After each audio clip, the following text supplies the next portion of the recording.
அத்தியாயம் 4 வேர்களும் கண்ணீரும்.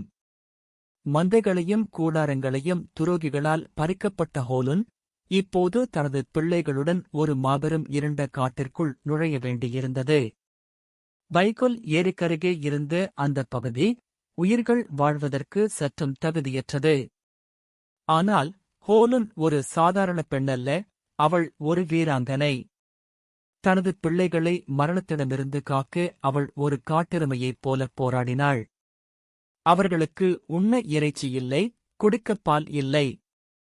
ஹோலுன் தனது கைகளால் மண்ணைத் தோண்டி கிழங்குகளையும் வேர்களையும் தேடினாள். நதிக்கரையில் இருந்த ஆப்பிள் மற்றும் பிளம்ஸ் போன்ற சிறிய பழங்களை சேகரித்து வந்து தனது பிள்ளைகளுக்கு ஊட்டிவிட்டாள். அவர்கள் தினமும் பசியுடனே அந்த இரவைக் கடக்க வேண்டியிருந்தது.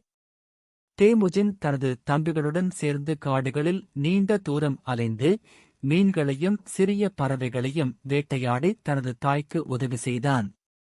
ஒரு காலத்தில் பட்டத் துணிகளில் உறங்கியவர்கள் இன்று மரப்பட்டைகளையும் இலைகளையும் போர்த்திக் கொண்டு உறங்கினார்கள். தேமுஜினின் தம்பி கசர் வில் வித்தையில் அசாத்திய திறன் கொண்டவன். அவன் மரம் ஏறுவதிலும் மரங்களின் மறைவில் இருந்து இலக்கைத் தாக்குவதிலும் வல்லவன். தேமுஜினும் அவனும் ஒருவருக்கு ஒருவராய்த் துணையாக இருந்தார்கள். ஆனால் அந்த வறுமையிலும் அவர்களுக்குள் ஒரு மோதல் இருந்தது. தேமுஜினின் மாற்றாந்தாய் மகனான பெக்டர் தேமுஜினின் அதிகாரத்தை ஏற்க மறுத்தான்.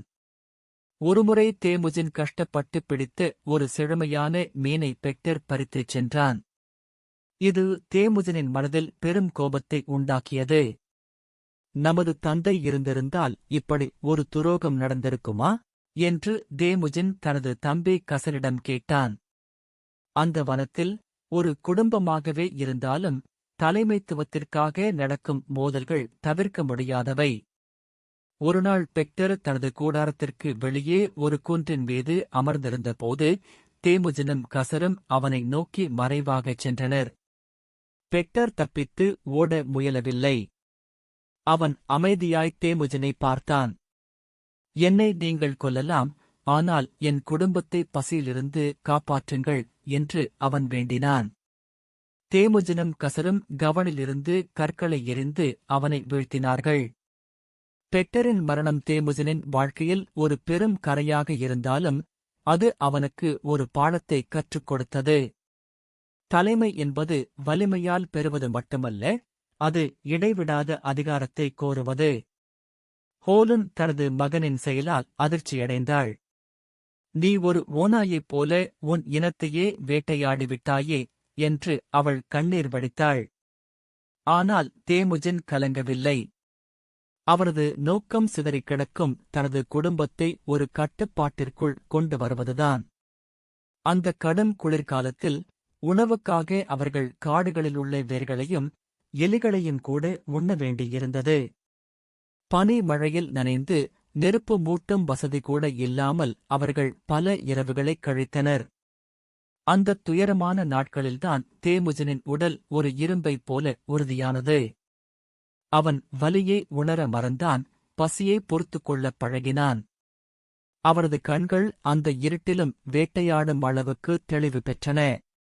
கண்ணீர் சிந்தும் காலமெல்லாம் கடந்து போயின. இப்போது தேமுஜினின் மனதில் ஒரு வைராக்கியம் மட்டுமே எஞ்சியிருந்தது.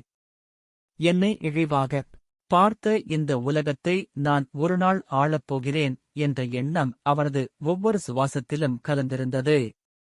வேர்களைத் தின்று வளர்ந்து அந்தச் சிறுவன் விரைவில் உலகையே ஒரு நந்தவனமாக மாற்றப் போகிறான் அல்லது ஒரு போர்க்களமாக மாற்றப் போகிறான்.